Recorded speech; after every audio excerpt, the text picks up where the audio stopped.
everybody, and welcome to Paper Reviews. I'm Astrid, and I'm joined here by Jose. How are you, Jose? I'm good, Astrid. How are you doing? I feel a little bit better now that I watched some wrestling. Both had some hectic mornings today, so that was fun. Yeah, I definitely need a coffee for this one. I'm not used to having pay-per-views this early, but it's good at the same time, though. Yeah, it means we could take a nap after. Yeah, definitely. I'm like, I like finishing my day early, and then once I'm done here, we still have stuff to, we still have the day to go over. We have here Bobby. Have a great stream, and Bobby Petito, Bobby Stats. Hello, friends. Hello, Bobby. Thank you for joining us here today. Yeah, I feel like overall it was like a fun pay-per-view, but I feel like a lot of run-ins and interruptions and distractions from. I feel like almost every match it feels like. How did you feel about it? Yeah, I mean, there was definitely the theme of interference throughout the whole show. It felt like some parts were warranted, other parts were definitely expected, but I don't know. It was a mixed bag for me because some parts they definitely did execute it well, and other parts just kind of like, oh, we're still doing this. So, but I'm excited to kind of talk about which ones were great and which ones would probably do without. Okay, and I have here, I guess I'm trying to figure this out. Parrish's baby calls. It's okay, Papa Parish. Let's see. And Magic Mike, hello everybody. Yes. And then let me put it here correctly. There we go. Chris, best. How are you, Chris? Oh, I'm doing great. Just running off that watch along there, cutting it down to the wire with the time on the show though. Mm-hmm. Yeah. Oh yeah. It felt longer than I thought it was gonna be, because I really wasn't expecting it to be this long, but at the same time, it didn't feel like an AEW kind of long day either, which I like about it. So it felt at least like a nice timing. Everything about the show flowed really nicely. Yeah, they really did. We'll start discussing with the kickoff show. We had Sami Zayn versus the Funko Pop JD McDonough. I'm glad I'm not the only one that sees it for him. No, after that, he just Funko Pop for me. I sometimes I even think about how to spell McDonough because I forget, because I just want to write Funko Pop, but then no, I have to remember myself. But no, I feel like overall it was a good match. I would have liked Sami to be in the main show, not the kickoff, but still, it was like the pop that he got was really great to like really start the show. They had a great back and forth, but I think more than anything, what stood out to me in this match was the fact that JD is trying to get involved with the Judgment Day, but then nobody comes in to save him, but he comes in to save people later on. So he's like, oh, he's lonesome here. But at the end, we have Sami Zayn with the victory, and I feel like it was a fun match. What did you think, Jose? Yeah, I mean, it was definitely a good way to get the crowd riled up. I mean, Sammy's always going to do well in Saudi Arabia now that he's able to go over there. I think it's interesting that now he's using the haluva kick to set up the Blue Thunder Bomb as a finisher instead of the other way around, which I think actually works a lot better. But yeah, definitely JD McDonough fighting for Judgment Day's approval, definitely trying to combat his mommy issues, but obviously not the last we'll see of either one of them, because they do make their way into the show later on. But yeah, it's a nice little fun kickoff match for what it was. Yeah, what did you think, Chris? Yeah, I'm with Jose on this one. This was just a totally fun match. I knew it was going to be a fun match right when they announced it, because come on, it's JD, it's Sami. Both guys can put on a killer match regardless of who they're against. That Blue Thunder Bomb towards the finish was just picture perfect. I loved it. But I love everything Sami does, so yeah, I don't know if it's maybe because of like lately with his Raw matches, I don't see him winning with the move, so I was not expecting the pinfall to happen with that move. And when it happened, I was like, oh, okay, I like it though. That's nice. yeah, I'm with you, Astrid, on that one too. Like, I didn't expect him to win out the Blue Thunder Bomb, because as it is, it's usually just the setup move for the haluva kick. So yeah, either way, I'm happy because it's Sami Zayn winning. I'm a happy camper with that, no matter how he wins. I'm wondering if that it's going to be a long-term thing where he migrates that over to a finisher, or if it's just kind of like a one-off. Oh yeah, no, my signature moves can win a match too. Like I think when Victoria won a match with the Spider's Web once instead of a Widow's Peak, it's just like, oh yeah, I guess that makes sense that could also win a match. Mm-hmm. Yeah, I'm all for it. Why not? And then next up, we had opening the pay-per-view with Seth Rollins versus Drew McIntyre for the World Heavyweight title. Again, this was another one that we still get the storyline of, Seth Rollins is back and everything happening with his back showing up here. I think one of my favorite parts was when he went in the top row for the superplex, and you think he's going for the Falcon Arrow, but then Drew reverses it there. And the way he does it, I was like, oh, playing off of that back, it hurts me every time I see it. Mm-hmm. And there was a point towards like the end of the match that he barely got up for the count. And I thought it was a 3 count, but then I realized he had really kicked out. It was like super close. And just the overall concern over Rollins. I like there was a part as well when he like kind of played possum of like he was in the corner with his back, and then he came up to Drew and he rolled him up when Drew came too close to him. Overall, I enjoyed the match, and I think one of my my not favorite, but one part that really got me with my nerves was when I heard Damian's music, and I went, no, don't cash in, no, please, I don't want you to lose it. It's fun to like see all of a sudden we get Sami with a hoodie, just throwing him towards the post. Getting rid of the briefcase and taking it hostage for now. So Damian cannot cash in right now because he doesn't have a briefcase. What were your thoughts on this one, Chris? Yeah, so that whole Sami stealing the briefcase from Damian, that gives Damian his next feud. So I'm very excited about that, because this is a boost for Sami as well. This whole match, though, I loved Seth selling his back. It harkens back to his previous storyline. I kind of want him to continue on that path of selling the back until maybe somewhere magically he's fine, or he takes time off and he comes back and his back is fine.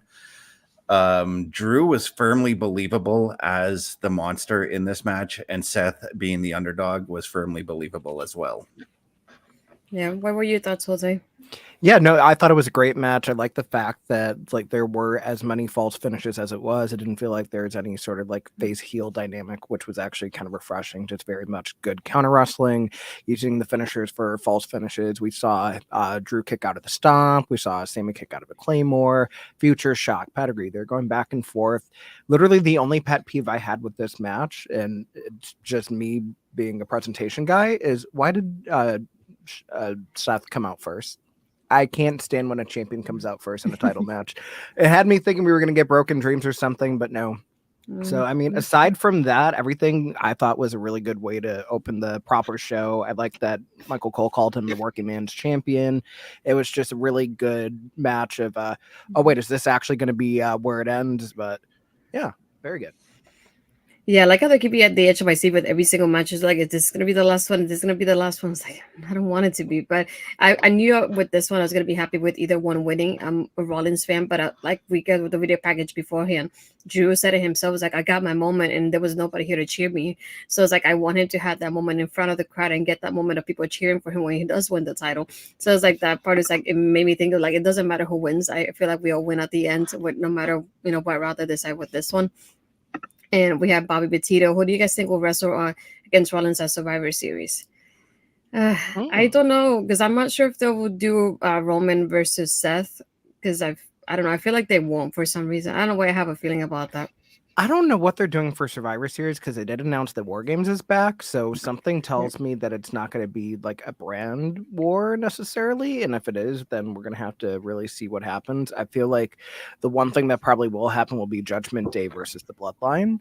So if it ends up being that Rollins is defending the title, I'm not sure if it would just be against someone from SmackDown or if they're going to try to like come up with a number one contender over the next 3 weeks. Yeah, no, but do you have any I ideas? wouldn't be opposed to Seth Rollins being in the War Games if they do a brand versus brand War Games match. Maybe he's the heavyweight champion. He's pretty much the leader of Raw, or at least he should be with the world heavyweight title. So wouldn't surprise me if they threw him in War Games. I also keep thinking of Judgment Day versus like a certain individuals, like maybe a Sami Zayn on the other side, and the people that have been like wrong against them. And I don't know if I will have Drew kind of joining the Judgment Day on that side, and then having somebody like Rollins who almost cashed in by Damian Priest like on the other side. And I feel like you can add the people that have been wronged by Judgment Day, like a Cody Rhodes, be against them as well. So I feel like it works out that way too, because I don't think we see Rollins versus Roman. I don't know why. Yeah. No, I still feel like going back to when they had Rhea on SmackDown talking to Paul Heyman, they're setting up like a stable War Games, which I think makes the most sense. Whether or not it's going to be just the men, or if they're going to have Rhea in there as well too. Maybe they have a woman join the Bloodline side of things, which would be interesting to see. So, I mean, the way I see it, it's probably going to be some form of Roman, Solo, and Jimmy versus some form of the Judgment Day, and maybe a handful of other people. Yeah.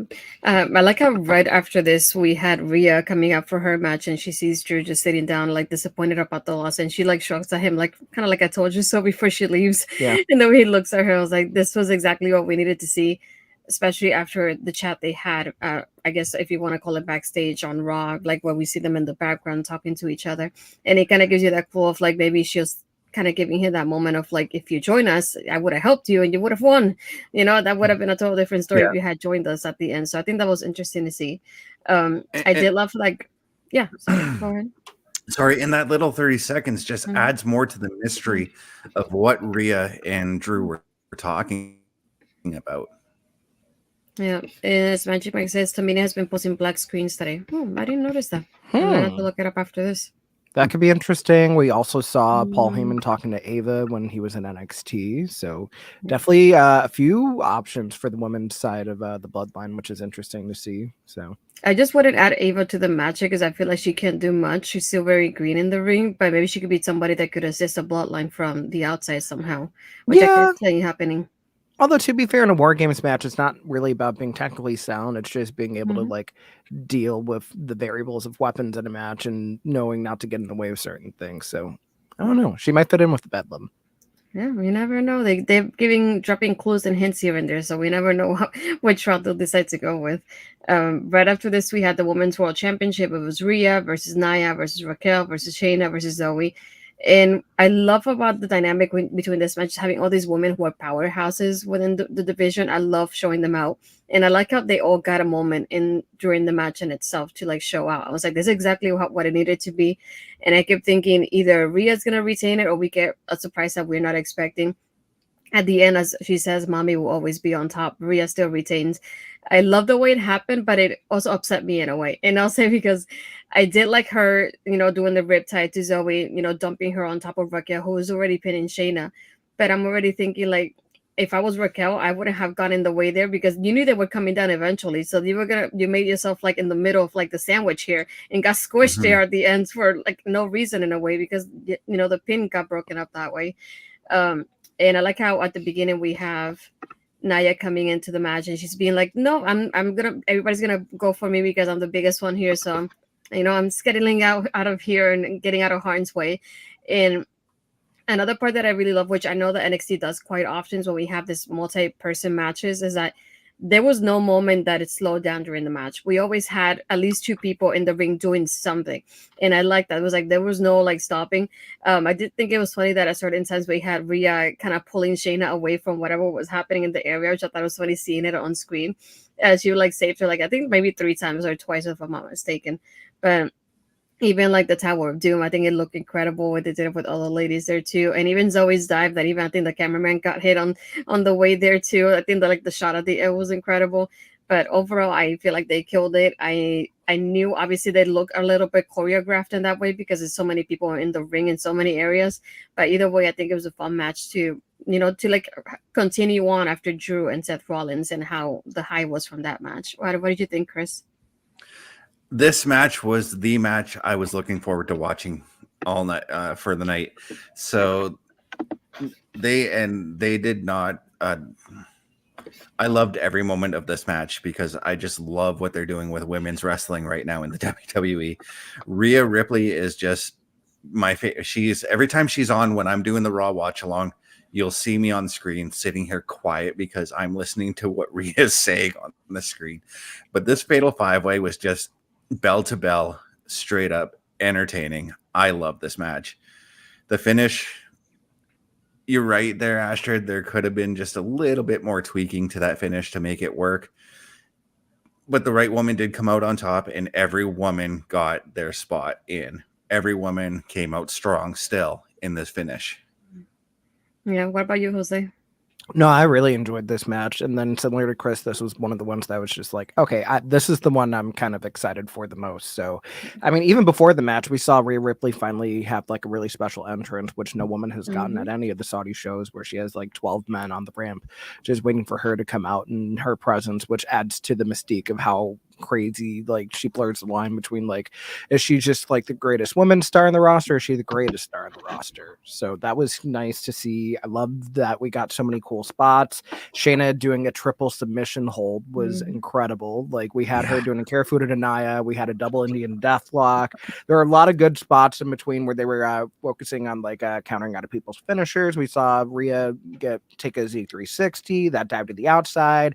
Nia took a Tahana bomb. Everyone looked so strong. I just hate how slow Raquel was to go into that cover for the finish.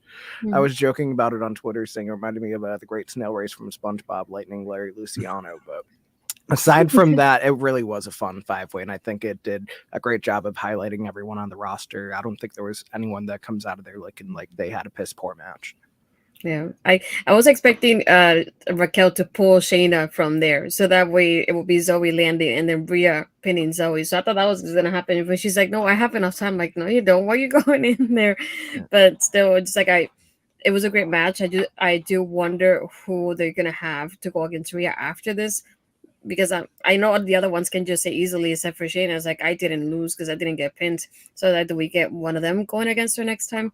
I did get a little bit concerned though, because when Shayna got pinned, she was not moving at all when that happened. I was so scared when I saw her like kind of roll out a little bit out of the ring. So it took me that moment of like, oh my god, is she even okay? Because she was not moving a muscle when that riptide happened. But even still, like seeing the slow motion when Zoey lands, it just looks incredible. So I was like, that match was chef's kiss. I loved it. Yeah.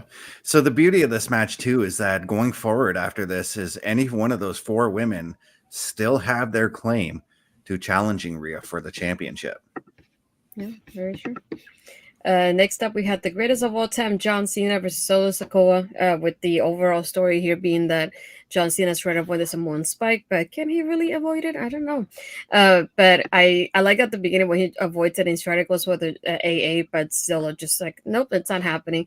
And Solo even getting to the ropes, and when we know that moment when he does hit the Samoan spike, but then we have John Cena who have been doing the STF to Solo, like you can see the way it affects his hand afterwards after it happened. For this one though, I being that it's Cena, I was also expecting him to win the match, just to say, look, oh, I got my victory after not getting a victory since 2018. So I thought that was more gonna be the story. So at the end where he comes up and then Michael Cole, if I'm not mistaken, said something along the lines of like, Solo can add to his resume that he retired John Cena, and I went, wait, what? Since when was this a retirement match? It's like I never heard of that happening. I knew that his like streak was on the line, but I never mentioned that he was going to retire if he loses this. So I was like, wait, I'm confused about this. So I do wonder if we're going to see Cena after this because they mentioned retirement in there. I don't know, but either way, this was one of those that I don't want to say I enjoyed it too much because I feel like they had a good back and forth, but it's like it wasn't something that I was necessarily interested in watching though. What did you think, Chris? I'm sort of in that same boat. I knew that this was going to be a star building match for Solo Sikoa, and that's exactly what we got out of this match.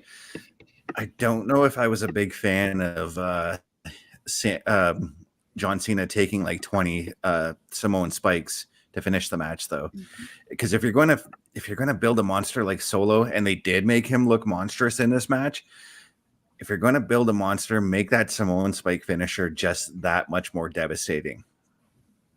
Yeah, that's very true. What are your thoughts, Jose? Yeah, this match did not keep my interest for the most part at all. Like aside from like maybe John Cena breaking out a choke slam or doing a crossbody, I really didn't have anything to care about. I thought the finish was extremely redundant because we've seen when a Samoan spike is lethal, like back in the day with Umaga, may he rest in peace. Like all you really need is one strong impact, especially if it's going to be something where it's a sudden move that stops all your momentum. Having him take 9 of them and then going into the pin does absolutely nothing for Solo, and it makes Cena look even worse than he already did, just based on the story they were trying to tell in the match. I don't think this is his retirement at all. There's no way in hell they would have him retire anywhere but a WrestleMania. Yeah. So them saying like, oh, we don't know how much longer he has left, it's probably just him getting ready to go back into acting stuff, because one strike is resolved and maybe another one is hopefully going to be settled along the way with SAG-AFTRA. But yeah, I mean, it's definitely not the last showing for Cena, but I mean, it does what they wanted it to do. He put over Solo clean, and now we just keep building with the Bloodline storyline. Yeah, I just didn't like the way they just like mentioned us that this was the retirement match. I'm like, why would you say that when it wasn't even announced in that sort of way before the match even started? I think like if I were to retire Cena, that would be in a WrestleMania match, if anything. I'm like, I wouldn't do it in a Saudi Arabia show on like a random Saturday afternoon, to put it like that. I would make it like a bigger stage than that. So it definitely was unexpected when I heard that line. I was not expecting that at all. I was surprised right after this. We had Miz TV. I'm like, on a pay-per-view, I was not expecting it, but I had seen already the rundown from Fightful, so I knew this was going to happen. They do have somebody who's a megastar in Saudi Arabia. I like the pop that he got when he came out, though. That was super nice. And I like how it doesn't take too long for Grayson to come here and be like, no, this is not the talk show you want to be in. And I like that he has that back and forth between them. It's like, no, but you wanted to go to the real talk show, like the hottest one, which is, the Waller effect. Not this one. He's like, no, it's Miz TV. And I like having that moment of doing the people's elbow there and even like kicking the Grayson the way he did. I think it was really fun just to watch this real quick. It's like a little break in between all the matches. What did you think, Jose? Yeah, no, it was nice and wholesome. I thought it was a fun little way to like get Grayson more heat. I don't know if Miz is going to be babyface after this, but their actor looked phenomenal. He actually hit a pretty decent elbow drop. I will say I'm still partial to Snoop Dogg at WrestleMania and calling it in the ring because of the camp aspect of it, but it was a nice little fun in between segment that made everyone look a little good. So, yeah, what about you, Chris? Yeah, so this is where I actually had to step AFK during the watch along so I can go put my bird to rest because he was getting a little bit rambunctious. So I missed a good chunk of it, but what I did see was a lot of fun and entertaining stuff. I kind of like that we did get the dynamic of the two talk shows, the Miz TV from Raw, Grace, and the Waller effect from SmackDown, coercing with one another on the screen, and seeing Grace and Waller take the skull crushing finale into the people's elbow. I thought that was that was fun. No, I think overall it was fun. Right after this, we had Mysterio versus Logan Paul for the US title. I hate to say it. I really hate to say it. I really do. I hate it with a passion. But Logan is like, when it comes to performances, he's growing on me because he's doing great. I was like, I can't say anything negative about his overall performance. Him as a person is a totally different story. I will not get into that today. So he has a Puerto Rican. I will not say it here. But overall, like, he did great as his performance. There was a part that I seen it on Twitter quite a lot today. Was that moment that he literally caught Ray in midair, and the way he saved him, because if not, Ray would have hit his neck on the mat, and that would have been horrendous for this match because it was going so well. So seeing that, I was like, that was very a close call. Seeing it afterwards, I didn't notice that as it was happening. But I love the back and forth that they had here. Him, being trash talking and the crowd even booing him in the way they were. I think it was, he did a great job as a heel. And at one point, one of his friends comes in. I don't know who he is. I'm like, if it's not KSA, I don't know who it is. So I just know that he's one of his friends. He handed him the brass knuckles, and he has a back and forth with Ray. So the brass knuckles are just laying there. And all of a sudden, we get Santos from the crowd coming in, grabbing them. And he's running off Logan's friend. As he's doing that, he puts a brass knuckles right in the middle of the ring, where Logan is able to take him after Ray does a 619 to him. My thing about this match was, I knew from the get-go that Logan was going to end up winning this, because I'm thinking from, they mentioned during commentary, and I think they're doing a kickoff too. More than anything, is the man will take this championship everywhere once he has it, is what they mentioned. It's he will have it on his podcast, he will have it on any show, any boxing match, and I can see that happening. And I can see that's the reason why they decided to go along with this. And I get it from that marketing standpoint, because he's going to end up bringing that up so often wherever he does, whatever he does. So I'm not surprised about that part. I did like the part at the end where he's like, I had to do what I had to do, Ray. And then he's like, you know what you did. So I like the back and forth they had there at the end too, talking to each other. The celebration was a little bit too long for me. I just felt like somebody, maybe a ref or his friend, could have come in here and put the championship on him and just ended it there. But I just felt like he could go on the ring around it and trying to put the championship on, and that he didn't. And then he had back and forth with the championship for a bit now. And I was like, can we just end this? He's done. So overall, that's the part I would have shortened that up a little bit. But other than that, we have Logan Paul as a new US champion, which is no surprise to a lot of us at this point. What did you think, Chris? Yeah, this actually didn't surprise me, because I picked him to win about 2 weeks ago in the Raw watch along, and I said the exact same thing that the people on the pre-show panel were saying, that this would be great for the WWE as far as being in the public eye. He can take that title anywhere now. He can take it to his next boxing match. He can have it on his desk when he's doing his podcast. He could wear it when he's doing his vlogs. This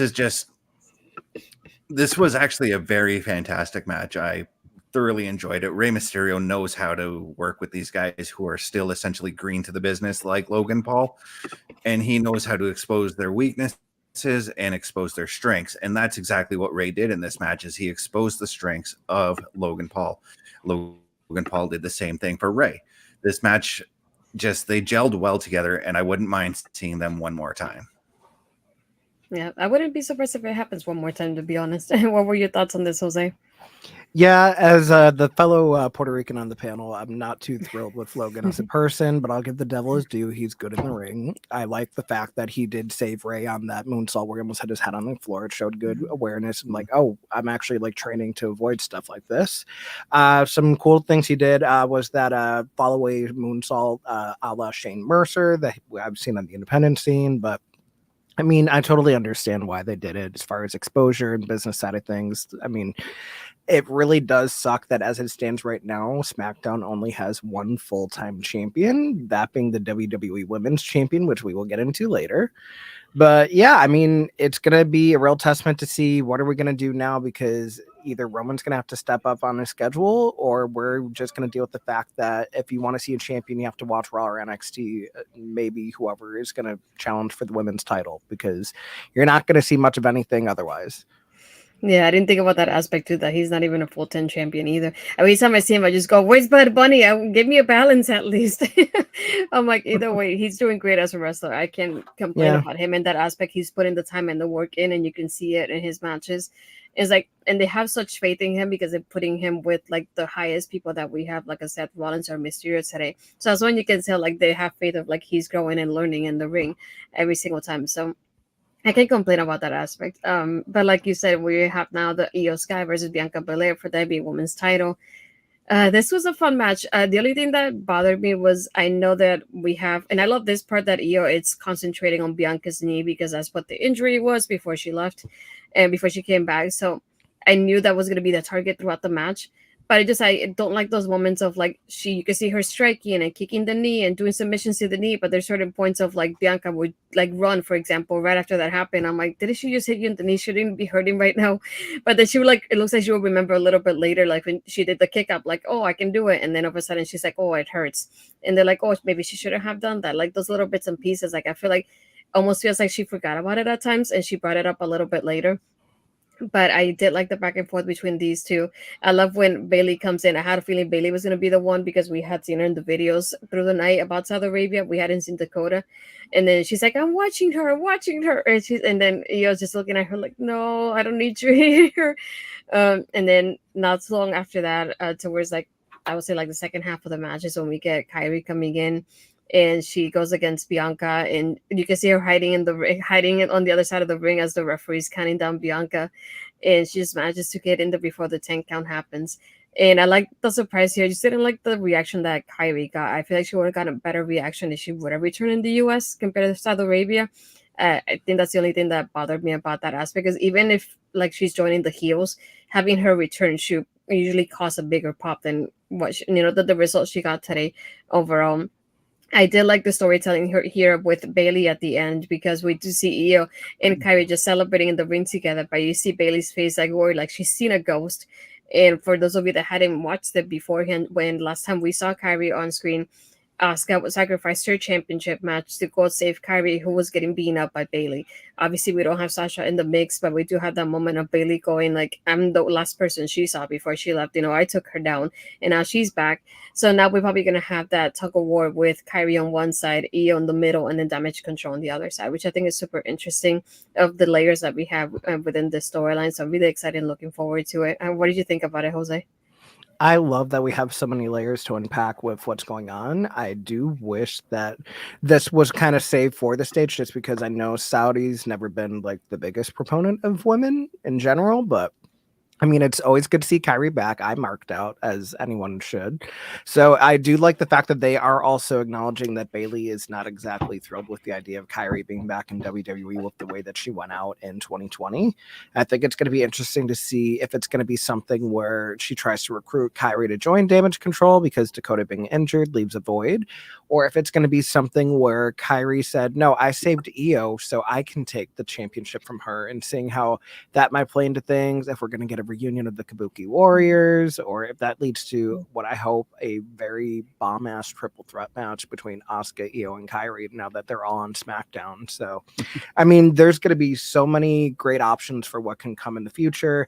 I think Bianca looks strong as always. I do wish she did sell the knee a little bit more in certain parts, but I also like the fact that the way that they structured the interference was like different acts of the match. Like Bailey coming in wasn't the actual finish. We still had a good chunk of change for Kairi to come out, and that really led into the decision. But overall, I'm very excited for what's to come on SmackDown.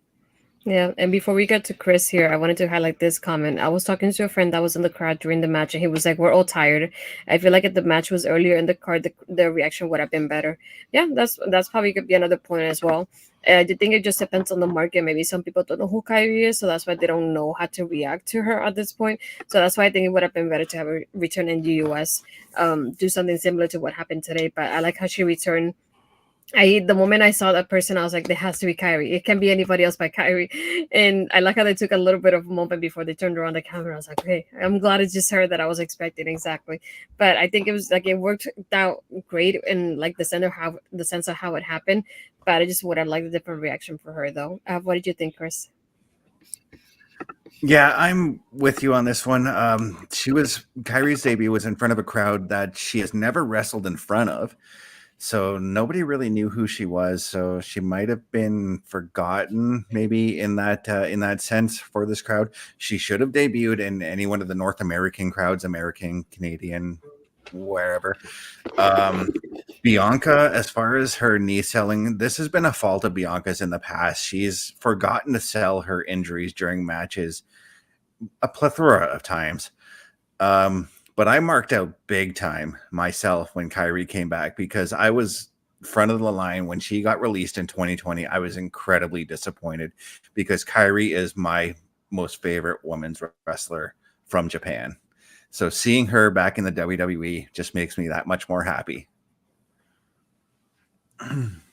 Yeah, I'm overall happy because I feel like we have been mentioning, there's so many layers to the story and so many options and routes they can take with this one too. I don't mind seeing anyone, just don't ruin it for me, please. And we have Baszler coming in. Hi, Baszler. Thank you for stopping by. I love Kyrie return when I was sure it was her. Yeah, no, I feel like a lot of people probably took a moment when they noticed the hair. It's like, is it really her? But yeah, I'm glad it was her too. Next after this, we have I did the same thing. I'm like, is that Kyrie? Yeah. And then I turned and I saw that little smile she gave, and I'm like, yep, that's Kyrie. After this, we had Damian Priest versus Cody Rhodes. This one is just, there's not much I can highlight in that aspect for me. If like things that happen in it though.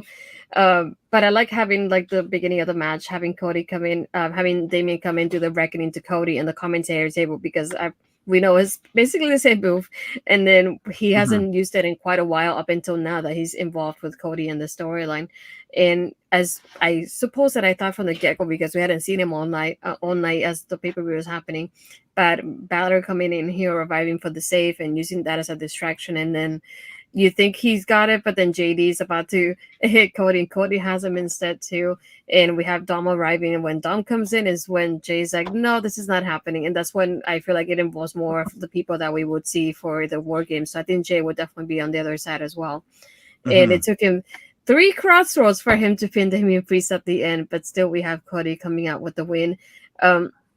For this one, I wish Damian would have won it, but I know this is on the road for like basically the recovery for Cody going into that title match at WrestleMania. So I feel like we're probably going to see him picking up a couple wins here and there as we can, especially on pay-per-views. So I feel like that was probably the main reason why it happened. But overall, I enjoy the match. I feel like they're going to go again sometime later, but maybe we have Sami going against Damian. As he said, he wants to take down every single member of Judgment Day one by one. So I'm interested to see who Cody will go against on this road to WrestleMania for him. What did you think about it, Chris? Yeah, I'm with you. I think the overuse of the crossroads at the end was a bit much. Again, I'm a fan of just if you hit that finisher once, that should be it. The one part of the match I did not understand was Jay chasing off all the 3 members of Judgment Day. Even if he had a chair, there's still 3 guys on one. That just did not make a lot of sense to me. Overall, this match was entertaining, though. The Damian Priest finisher, I forgot the name already. Astrid, I apologize on that one. It's the Reckoning. The Reckoning, yes, on the table. Fantastic. I loved it. But overall, I picked Damian to win as well, but my heart was telling me Cody as well. Yeah, what about you, Jose?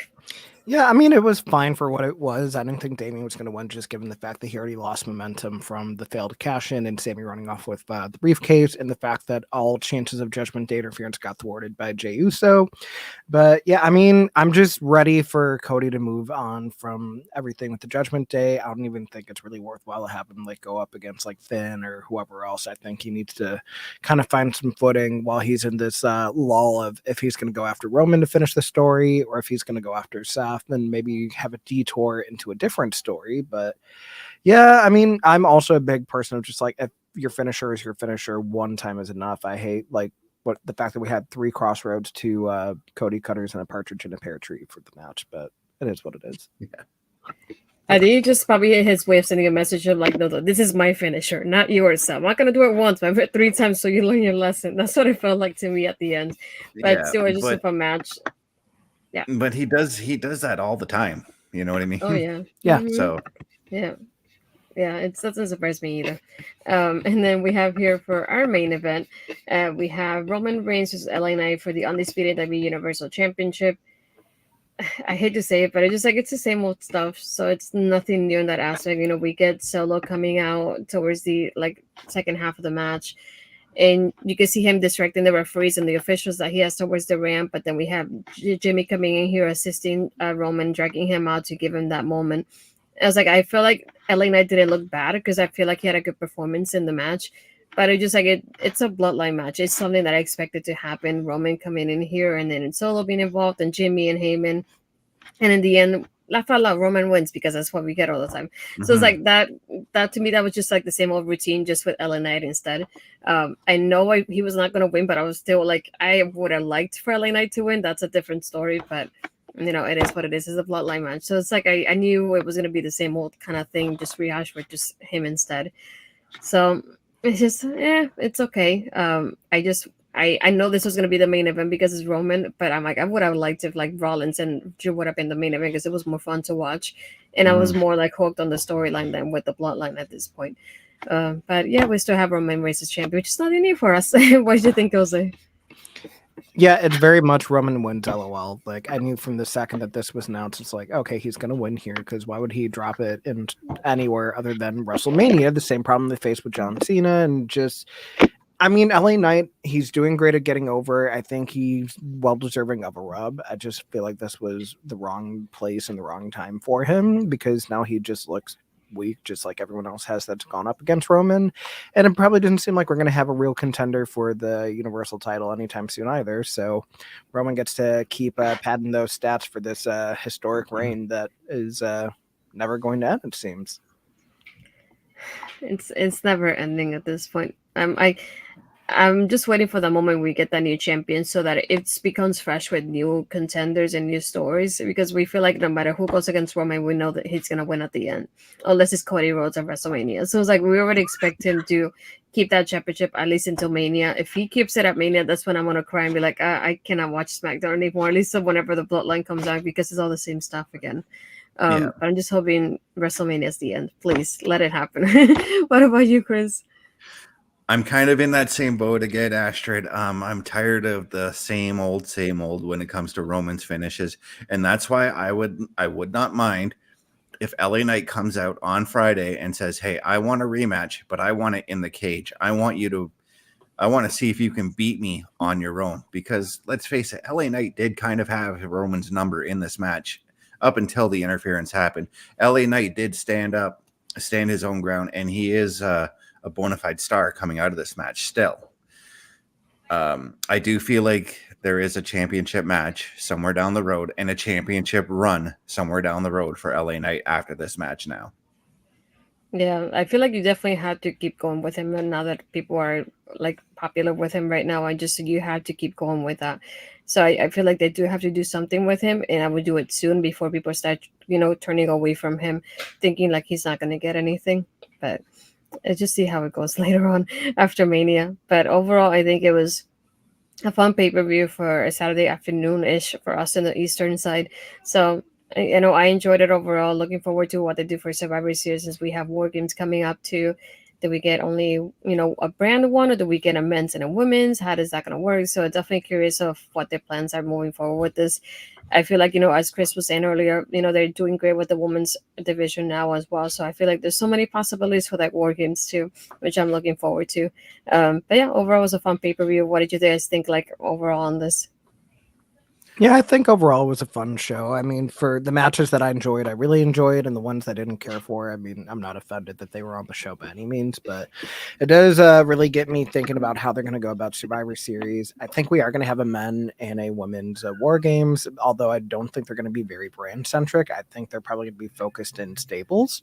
So with that being said, we're probably going to have maybe Rhea not involved in the women's War Game match and probably defending the title. I feel like we absolutely are going to have some form of damage control, and maybe if they wanted to combine it with stuff going on in the tag division, have Chelsea and Piper on their team go against Charlotte, Bianca, Asuka, and then hopefully if they're not going to pull the trigger on Alba and Isla, probably it'd be Shotzi and Michin, I would hope. So Yeah, and as we have here, match like I feel like Asuka, Charlotte, Bianca versus Io, Bailey, and Kyrie. I wouldn't put Bailey with Kyrie yet. We'll see how that goes after her reaction when we get her on SmackDown to that, because she definitely looked like she has seen a ghost today. What about your overall thoughts on it, Chris? I actually kind of like the idea of Io, Bailey, and Kyrie, but as you said, Astrid, I do want to wait till Friday to see what Bailey's reaction actually is to Kyrie returning. This pay-per-view is actually something I might want to go back and watch, and I normally don't want to go back and watch Saudi shows because sometimes I feel a little guilty watching them as it is. But overall, this show, it gets an 8 out of 10 for me. It was very entertaining. I had a lot of fun watching it. Every match just flowed together very nicely. Even the Miz segment, which was kind of an outlier for the show, flowed nicely with the show, and it gave us that nice little break in between your opening card matches and your main event matches. Yeah, that's very true. And now that we're off to the last part, don't forget, wrong one. Don't forget to rogueenergy.com and using the code OLEPODS to get 10% off your order. And for our guests, first, Jose, where can the people find you? Find me everywhere, Jose on the Air. My show, my guest at this time, as well as my creator show, Content Creation, on my YouTube channel of the same name. Be on the lookout for some stuff coming very soon. You might see me doing more wrestling stuff on a weekly basis. Can't disclose details yet, but keep your eyes out. Yes, I love the teaser here. What about you, Chris? All right. Oh, you did find my socials. Okay, you can find me at chrisdamage83.com on YouTube, Twitch TV at CBRS_entertainment, threads.net at cbestfilms83, facebook.com chris.best83, tiktok.com at cbrs.entertainment.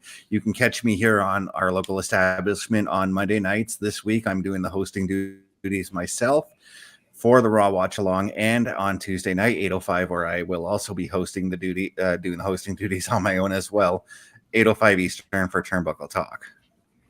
Yep. For me, if you haven't looked at it before, I did a little graphic for it, but I have the new merch for you to wear. So if you go on my Twitter and my Instagram, you will find a new shirt. So it might post, so now everybody can wear it too. As you can find me here on Taking Over on Tuesdays, talking NXT with Ed. If you haven't checked it out, they did talk about Loki over the weekend to him and Andre. So if you haven't checked that out, go back and check it out here on our local establishment. You can find me on X and Blue Sky as Astrid Pizarro, Instagram and Threads Astrid Pizarro 20. And like Jose, I have stuff coming up too. I just have to be quiet about it until it goes out. So you'll probably see some stuff coming out soon. So it's really exciting time for that as well. A lot more writing coming up with Body Slam too, so definitely watch out for my socials whenever I do publish anything.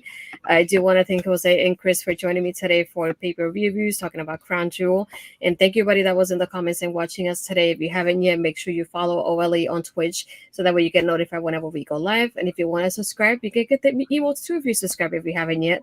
And if you go back on YouTube, you can also subscribe to the channel, click on the bell to be notified when we're live, when we upload anything new. We have, I think, a video almost on a daily basis at this point, so you always get something happening with the channel, which is exciting.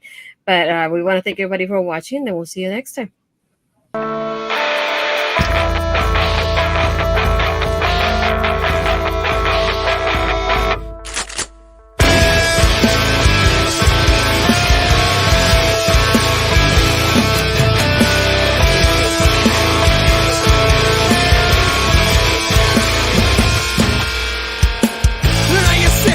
Tired of being pushed around and not